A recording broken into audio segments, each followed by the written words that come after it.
monster warbow. It's not actually going to be ridiculously big or ridiculously heavy. It's going to be about 135, 130 pounds. But I'm calling it a monster because of that knot in the middle. The big question, of course, is how do you deal with a knot like that, and where do you put it? Do I have it above the grip, below the grip? I've had to work it out to give me the best maximum bow length, and it's ended up with it being above the grip, which is reasonable because normally the lower limb is slightly shorter due to the arrow pass being above your hand, the centre of the bow being about an inch below that. So your lower limb's normally a bit shorter. So losing a bit of upper limb by having a big fat knot in it should help balance it up.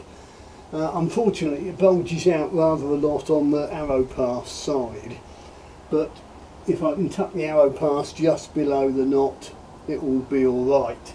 This has just been roughed out to vague sizes to make sure there's plenty of wood there. I haven't done it to any specific dimensions or followed anything. It's probably about 40mm square in the middle and 25-30 at the tips. Just want to have a little pull of it and see, is it moving vaguely, symmetrically, is it moving at all? Just get a feel of it so I can start to work it down. I'm not expecting the tips to move more than an inch or so, but I'll give it a good pull, see if it makes any funny noises or anything bad happens. So that's £100. There you go, there's 135, 140-ish. So it hasn't exploded, which is a good sign.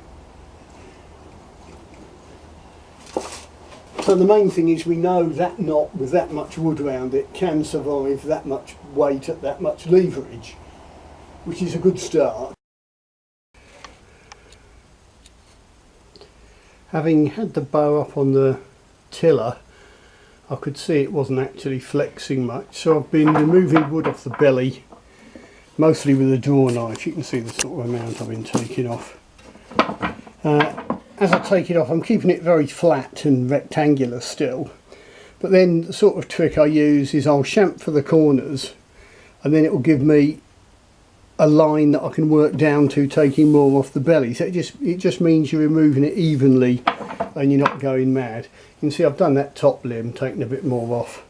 You can see it. So I mean, this is the knock end, that's just ludicrously bulky. So I'll take sort of that much off. Just work it down, have another go on the tiller and see how it looks. When you're making a bow, you obviously know when you've got to remove wood off the belly, but of course no one tells you how much wood you've got to remove, and it's basically just down to experience. So I've taken that lot off and I'll stick it back on the tiller. I mean, it's obviously not going to be a bow drawing to 30 inches yet, but I can have a look, I can compare how it moves now to how it moved half an hour ago, see if it's made any difference, and I'm starting to get a feel for the wood. So this will be second time on the tiller. I haven't adjusted the long string, I haven't done anything except take a load of wood off the belly, tiny bit off the sides. Mostly I've just been taking off the bandsaw marks, trying to make it more even, just trying to get to know where I am. It's trying to give me a reference point. You might not see any difference at all when I pull it to 135, or the limb tips might be back an extra ½ inch, something like that. It's all about making haste slowly. I know there's people who tell you, you can build a bow by numbers, take the dimensions off the Mary Rose bows and the rest of it. Yeah, not when you've got a knot this size in the middle of it. You've got to see what it's doing, you've got to get a feel for it. And you won't get experience if you keep just making things to a set of dimensions. Treat each bit of wood as something new. Go by its own merits. Try and get a feel for it. That sounded like a load of bullshit, didn't it?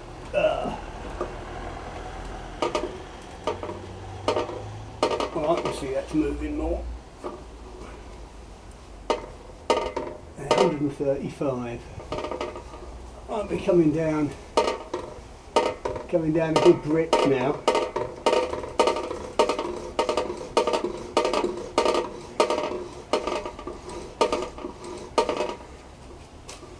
You just see a flexing either side of the knot, so that central area is probably about right. Now I start getting the rest of the limbs coming round, but you've got to see how it moves to understand what's going on. That's not to say it's not going to explode. I always say that. Terms and conditions apply. Contestants must be 18 years or over. Those may explode.